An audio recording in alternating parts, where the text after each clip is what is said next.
안녕하세요. 글로벌 리스크 책의 조의준입니다. 오늘 전 세계가 트럼프 대통령이 다시 상호 관세를 90일간 유예하기로 하면서 난리가 났는데요. 주식시장 폭등하기도 했고요. 그런데요. 이미 트럼프 대통령은 중국에 대한 거는 이번에 철회하지 않았고 트럼프 대통령이 일으킨 관세 전쟁의 나비 효과는 나타나고 있습니다. 단순히 이거를 미뤘다고 해서 이게 없어지는 게 아니거든요. 물론 이제 순위를 바꾸고 있죠. 지금까지는 트럼프 대통령이 먼저 최상한을 쳐놓고 그 다음에 협상을 통해 낮춰가기로 한 생각으로 갔다면, 그런데 그게 이제 너무 세계 주식시장이나 세계 시장이 흔들리니까 트럼프 대통령은 이제 하한 10%는 맞춰놓고 거기서 얼마나 올려가느냐를 거꾸로 협상해 가는 거잖아요. 약간 조삼모사식입니다. 트럼프 대통령이 늘 하는 약간 미친 사람처럼 보이면서 충격을 탁 주면서 시작하는 건지, 아니면 지금처럼 한 단계 한 단계 올라가서 어떤 합의가 이루어지든지, 어쨌든 양쪽의 어떤 합의가 이루어질 텐데요. 그때가 되면 또 다른 시장의 충격은 분명히 올 겁니다. 거기에 대한 세상의 대비, 특히 중국의 대비나 또 다른 나라들의 대비는 되고 있고, 그로 인한 변화는 또 어느 정도 생기고 있거든요. 오늘 그 소식 먼저 알아보도록 하겠습니다. 미국 관세에 중국 반도체와 부품, 장비 업체들이 이미 반사 이익을 복구하고 있다고 하는 건데요. 수입 대체 효과가 중국 안에서는 본격적으로 일어나고 있다고 합니다. 이렇게 된다면 이 업체들이 이미 자본력을 쌓아놓고 지금 처음에는 좀 어렵더라도 점점 기술 개발을 해가면서 미국을 따라잡을 수 있는 거거든요.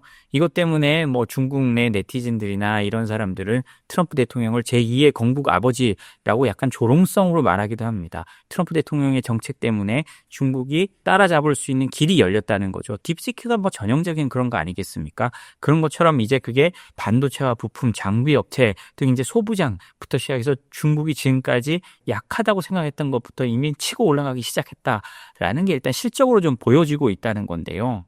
고출력 센서 칩을 생산하는 수저우의 에버브라이트 포토닉스라는 회사는요, 미국산 센서 제품에 비해 공급 불확실성이 적다는 점이 부각되면서요, 트럼프 행정부의 그 관세 부과가 발표된 이후에 주가가 좀 계속 오르고 있습니다.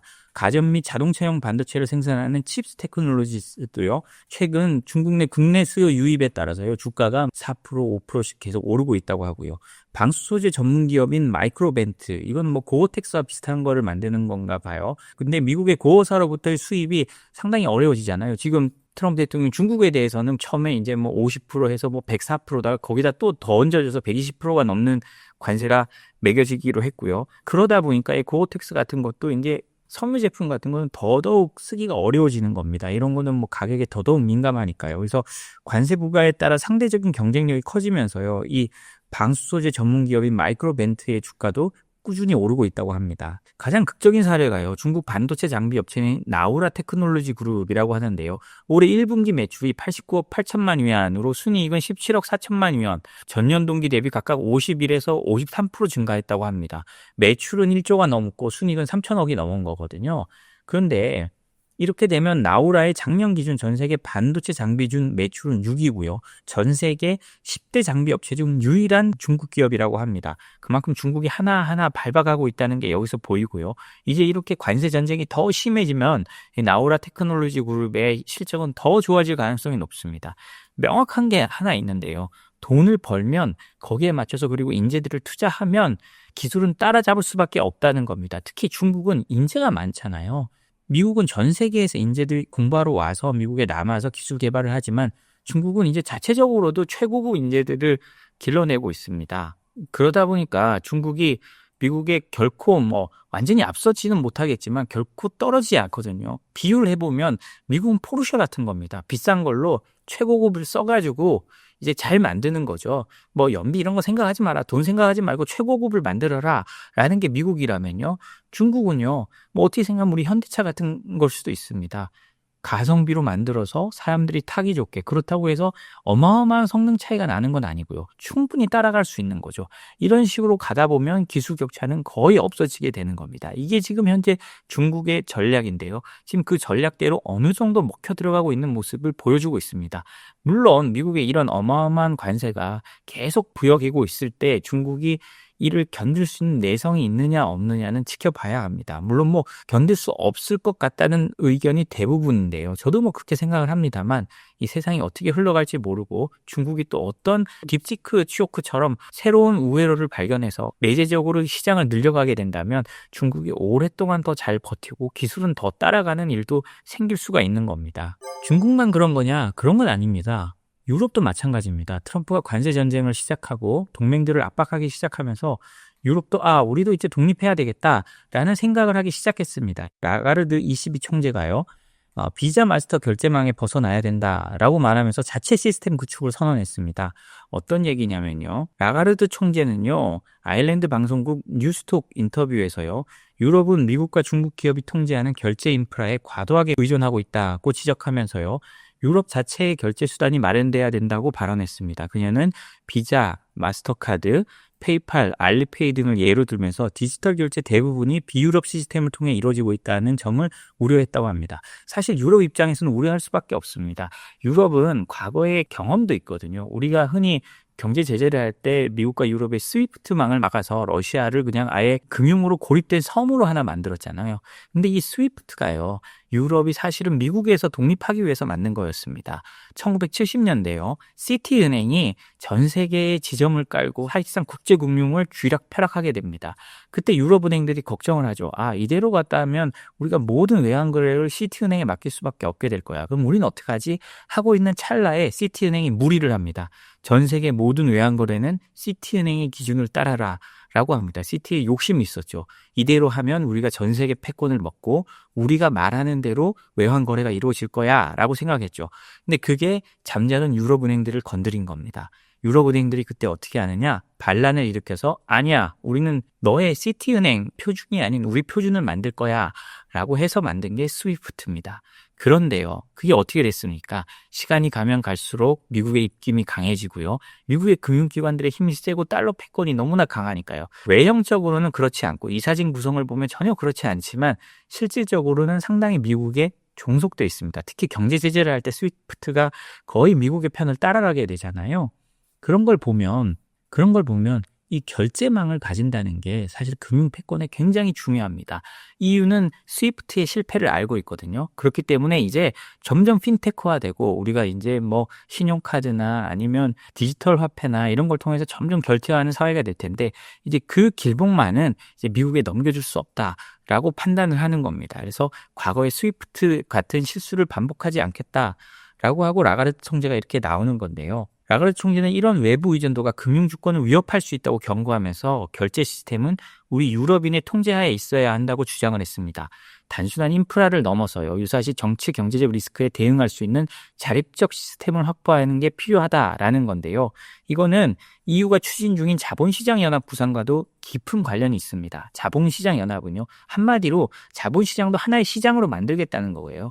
회원국 간 금융시장을 통합해서 자금 이동을 지금보다 훨씬 더 원활하게 하고요. 기업 자금 조달 환경을 개선한다는 건 여러 나라에서 예를 들자면 금리가 낮고 혹은 뭐 돈이 풍부한 독일 같은 데서 다른 나라에서 금융을 조달하면 더 좋잖아요. 이런 식으로 서로 이제 아예 금융도 EU를 한 시장으로 만들겠다라고 하는 건데요. 그러기 위해서는 이런 EU만의 결제 시스템이 필수적인 겁니다. 유럽의회 연구 서비스의 분석을 인용해서 라가르드 총재는요.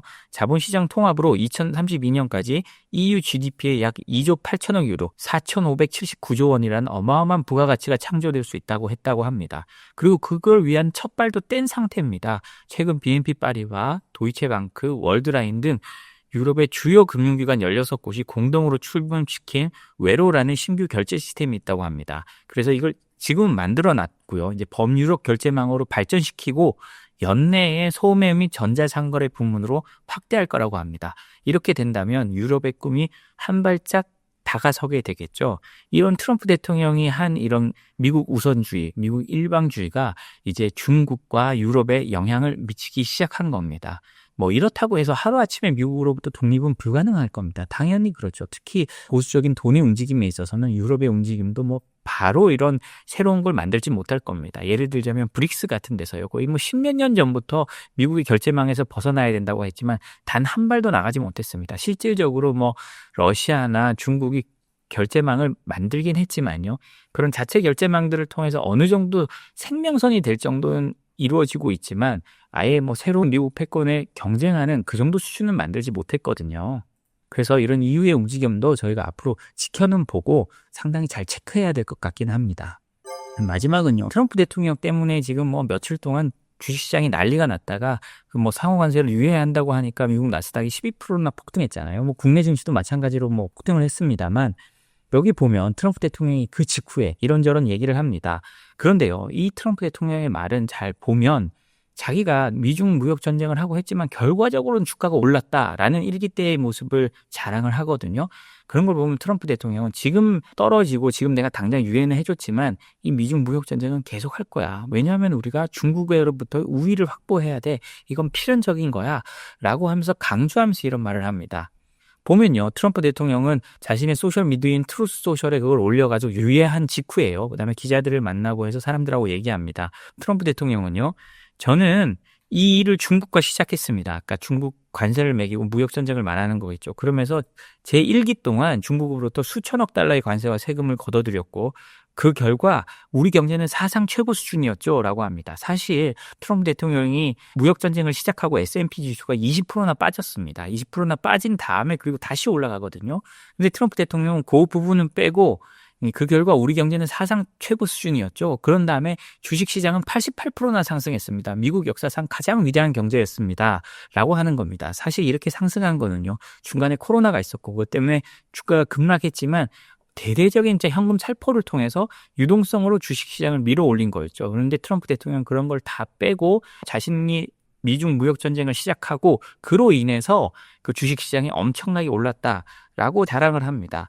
그러면서 이건 반드시 해야 했던 일입니다. 필연적인 조치였습니다. 라고 강조합니다. 속마음은 이거죠. 나 때문에 시장이 좀 요동을 쳤지만 이건 어차피 해야 되는 거야. 하고도 주식이 오를 거야. 라는 걸 트럼프 대통령이 이렇게 강조를 하고 있는 겁니다. 그러면서요. 한국과 일본을 거론합니다. 다른 얘기를 하자면 일본도 와 있고 한국도 와 있습니다. 그리고 다른 나라들도 함께 와 있습니다. 트럼프 대통령과 협상을 하기 위해서 와 있다는 거거든요. 트럼프 대통령이 어제 다른 행사에서 말한 게 키스 마이 에스. 나 엉덩이에 뽀뽀하고 있다. 뭐 각 나라에서 몰려와서 협상하자고 그렇게 말을 했거든요. 대통령으로서 굉장히 부적절한 발언이긴 합니다만 어찌됐든 트럼프 대통령은 나랑 협상하려고 줄 서 있다라는 거고요. 제가 들은 바로는 75개국 이상이라고 말했는데 실제로 그보다 훨씬 많다고 하더군요. 라고 말을 합니다. 줄을 엄청 서 있다는 건데 이건 사실 한국 보도를 보면 조금 다릅니다. 한국 보도를 보면요. 트럼프 대통령과 한덕수 총리가 전화 통화를 하잖아요. 근데 미국 측에서 먼저 요청을 했다는 보도가 있습니다. 이건요. 미국에서도요. 온갖 트럼프 대통령의 이렇게 압박과 관세 폭탄으로 사람들이 이제 몰려들고 좀 봐달라고 하는 모습을 연출하고 싶었던 건데 그렇게 연출하기 가장 좋았던 게 한국을 판단한 게 아닐까 싶습니다. 그러니까 트럼프 대통령 여기서 한국과 일본이 몰려오고 있다라고 말을 하는 거거든요. 내가 해서 이렇게 한 거다라는 걸 보여주고 그 보여주기 위한데 한국이 어느 정도 이용되고 있다고 볼 수 있겠습니다. 그러면서요. 기자가 이렇게 묻습니다. 상호관세 일시 중단 결정이 오늘 아침 갑자기 나온 건가요? 하니까요. 트럼프는요. 며칠 전부터 이 문제를 계속 고민해왔고 스콧 베센트, 스콧과 하워드 그리고 다른 여러 전문가들과 논의했다. 그러니까 스콧은 베센트 재무장관이고요. 하워드는 상무장관을 말하는 것 같습니다. 이렇게 해서 오늘 아침 비교적 이런 시점에 정리됐다라고 말을 하고 있는데요. 그러면서 자기가 이렇게 연기하는 그 글을 적은 거는 변호사의 도움 없이 직접 문서를 작성했고 진심에서 우러나온 내용으로 작성한 거다라고 말을 합니다. 그러면서요. 지금 많은 나라들이 협상에 나서고 싶어 하지만 한 번에 너무 많은 협상을 처리할 수 없다. 그래서 오늘 이 실행 버튼을 눌렀는데 만족하고 있다. 그러면서 미국 증시 역사상 최대 상승폭이 나왔다라고 합니다. 보통 사람이 생각하면 좀 웃기죠. 자기 때문에 이렇게 주식이 떨어졌는데 자기가 또 그걸 유예해서 올린 거를 마치 자신의 업적인 양 말을 하고 있는 겁니다. 미국 증시 사상 최대의 상승폭이 나왔다라고 하고요. 이 기세가 이어지면 4주 전 수준까지 회복할 수 있을 겁니다. 하지만 사실 4주 전 시장은 이미 병든 시장이었다. 무역 자체가 병들어 있었거든요. 시간 문제였을 뿐입니다. 라고 합니다. 4주 전이라는 건 아마 S&P 지수가 거의 6천에 가 있던 그 시절을 말하는 것 같습니다. 그래서 사실상 최고치로 다시 갈 수도 있는데 그런데 그때는 이미 병든 시장에서 주가만 올랐지 시장이 자체가 병들어 있었다. 무역 자체가 병들어 있었다. 이렇게 트럼프 대통령이 말합니다. 이거는 뭐 자신에 대한 상당히 방어 기제의 라고 할 수 있죠. 이제 어차피 떨어질 거였어. 그때 병든 시장이었거든. 그건 약간 거품이 있었어. 하지만 내가 이렇게 해서 다시 시장을 올리고 있잖아. 앞으로는 더 건전하게 올라가는 시장이 될 거야. 라고 트럼프 대통령이 말을 하는 겁니다. 오늘 저희가 준비한 소식은 여기까지입니다. 저희 소식이 도움이 됐다면 구독과 좋아요, 알림 설정 부탁드리겠습니다. 감사합니다.